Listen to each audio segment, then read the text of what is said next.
बिस्मिल्लाहिर्रहमानिर्रहीम। अस्सलामु अलैकुम वरहमतुल्लाहि वबरकातुहू। नहमदुहु व नुसल्ली अला रसूलिहिल करीम, अम्मा बाद। हज़रत बीबी हलीमा सादिया रज़ियल्लाहु ताला अन्हा और हुज़ूर पाक सल्लल्लाहु अलैहि वसल्लम जब मक्का पहुँचे, हज़रत मोहम्मद सल्लल्लाहु अलैहि वसल्लम की मक्का आमद का वाक़या। हज़रत बीबी हलीमा सादिया रज़ियल्लाहु ताला अन्हा ने फरमाया कि मैं और मोहम्मद सल्लल्लाहु अलैहि वसल्लम अपने घर से मक्का के लिए रवाना हुए। वो कहती हैं कि फिर मैं सवार हुई अपनी गधी पर और मैंने मोहम्मद सल्लल्लाहु अलैहि वसल्लम को अपने आगे बिठा लिया। मैं सफ़र करती हुई मक्का के बड़े दरवाजे पर पहुंच गई। वहां लोगों की जमात मौजूद थी। मैंने मोहम्मद सल्लल्लाहु अलैहि वसल्लम को वहां उतार दिया ताकि मैं अपनी ज़रूरत वहां पूरी कर लूं और अपना हुलिया दुरुस्त कर लूं। मैंने दीवार गिरने जैसी एक शदीद हैबतनाक आवाज़ सुनी। मैंने पलट कर देखा तो कुछ भी नहीं था। मोहम्मद सल्लल्लाहु अलैहि वसल्लम गायब हो चुके थे। मैंने चीखना शुरू कर दिया, लोगों मेरा बच्चा कहाँ है? लोगों ने कहा कि कौन सा बच्चा? मैंने बताया कि मोहम्मद बिन अब्दुल्ला बिन अब्दुल मुत्तलिब।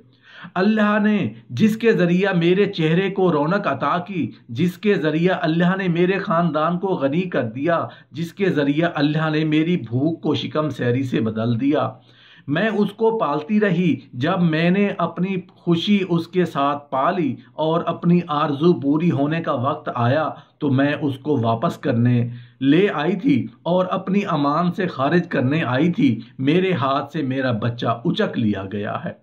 इसी तरह उसके कदम ही जमीन पर नहीं लगने दिए गए। लात व अज़्ज़ा की कसम, अगर मुझे वो नजर ना आया तो मैं अपने आप को पहाड़ की चोटी से गिरा कर पाश पाश कर दूंगी।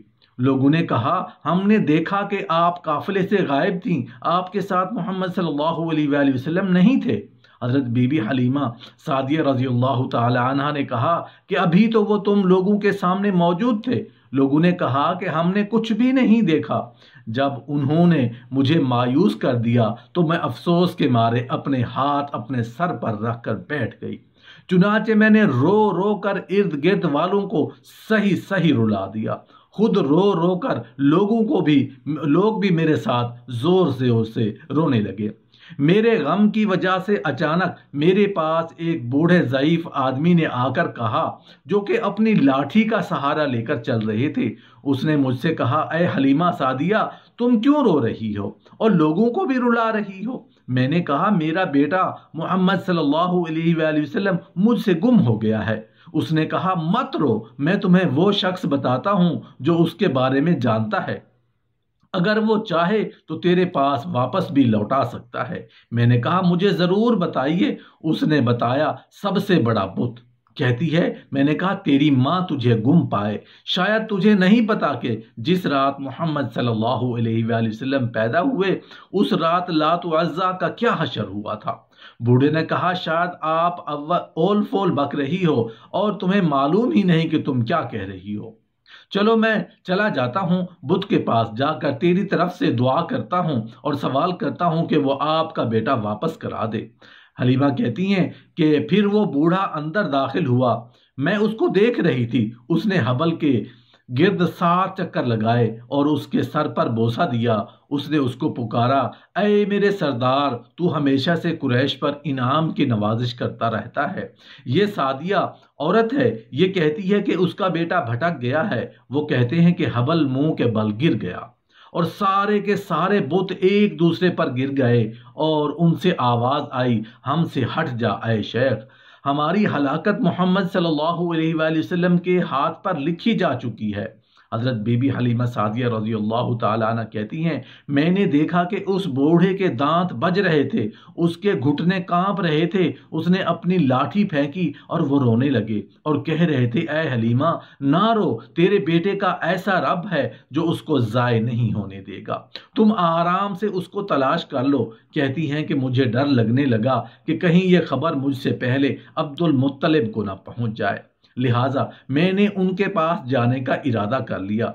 जब मैं उनके पास पहुंची तो उन्होंने मुझे परेशान देखते हुए पूछा, क्या तेरे साथ सआदत उतरी या नहूसत? کہتی ہیں کہ میں نے کہا بلکہ بہت بری نحوست ہے۔ وہ مجھ سے سمجھ گئے اور کہنے لگے تیرا بیٹا تجھ سے بھٹک گیا ہے۔ کہتی ہے کہ میں نے کہا جی ہاں کچھ ایسا ہی ہوا ہے۔ بعض قریش نے اس کو دھوکے سے پکڑ کر قتل کر دیا ہے۔ لہٰذا عبد المطلب نے فوراً تلوار سونت لی اور غصے سے آگ بگولا ہو گئے، اور وہ جب غصے میں آتے تو ان کے غصے کی وجہ سے کوئی بھی ان کے آگے نہیں ٹھہرتا تھا۔ انہوں نے انتہائی اونچی آواز کے ساتھ پکارا، چنانچہ تمام قریش ان کی ایک آواز پر جمع ہو گئے۔ انہوں نے پوچھا اے ابو الحارث کیا بات ہے، کیوں بلایا ہے؟ انہوں نے بتایا کہ میرا بیٹا محمد گم ہو گیا ہے۔ قریش نے کہا آپ سوار ہو جائیے، ہم بھی آپ کے ساتھ سواریاں لے کر چلتے ہیں تلاش کرنے کے لیے۔ آپ اگر گھوڑے دوڑائیں گے ہم بھی آپ کے ساتھ دوڑائیں گے، آپ اگر سمندر میں گھسیں گے ہم بھی آپ کے ساتھ گھسیں گے۔ چنانچہ وہ سب سوار ہو کر تلاش میں نکل کھڑے ہوئے۔ انہوں نے بالائی مکہ اور زیری مکہ چھان مارا، جب کچھ بھی نظر نہ آیا تو انہوں نے گلے میں دوسری قمیض بدلی اور سر پر چادر بھی، اور بیت اللہ کا 7 مرتبہ انہوں نے طواف کیا اور یہ شعر کہا اے میرے رب بے شک محمد صلی اللہ علیہ وآلہ وسلم نہیں مل رہا، لہٰذا میری پوری قوم پریشان ہے۔ اس کے بعد ہم لوگوں نے ایک منادی کرنے والے کی منادی کو سنا جو فضا کی ہوا میں کہہ رہا تھا اے قوم قریش کی جماعتو مت چیخو، بے شک محمد صلی اللہ علیہ وآلہ وسلم کا ایسا رب ہے جو اس کو بے یار و مددگار نہیں چھوڑے گا، نہ ہی اس پر ظلم ہونے دے گا۔ عبد المطلب نے جو رب سے کہا اے حاطف ہمیں کون اس کے بارے میں بتائے گا؟ کہتے ہیں کہ حاطف نے کہا وہ وادی تہامہ میں برکت والے درخت کے پاس بیٹھا ہے۔ چنانچہ عبد المطلب ادھر ہی متوجہ ہو گئے۔ جب کچھ راستہ طے کیا تو ان کو ورقہ بن نوفل ملے، لہٰذا اب وہ دونوں ساتھ ساتھ تلاش کرنے لگے۔ وہ اسی طرح گھوم رہے تھے، کیا دیکھتے ہیں کہ محمد صلی اللہ علیہ وآلہ وسلم ایک درخت تلے کھڑے ان کی ٹہنیاں کھینچ کر ان کے پتوں کے ساتھ کھیل رہے ہیں۔ عبد المطلب نے کہا تم کون ہو اے لڑکے؟ جواب ملا میں محمد بن عبداللہ بن عبد المطلب ہوں۔ عبد المطلب نے کہا میری جان آپ پر قربان، میں آپ کا دادا عبد المطلب ہوں۔ آپ نے انہیں اٹھایا اور سینے سے لگایا اور ان کو بوسہ دیا اور ان کو سینے سے لگا لیا، اور اگلے لمحے وہ اپنے جذبات پر قابو نہ رکھ سکے اور رونے لگے۔ پھر انہوں نے محمد صلی اللہ علیہ وآلہ وسلم کو اپنے گھوڑے کے ذہن پر سوار کیا اور مکے میں لے آئے۔ سب لوگ بھی مطمئن ہو گئے اور قریش بھی مطمئن ہو گئے۔ اس خوشی میں عبد المطلب نے 20 اونٹ ذبح کیے اور بکریاں اور گائے ذبح کر کے لوگوں کو کھلایا اور تمام اہل مکہ کو کھانا کھلایا۔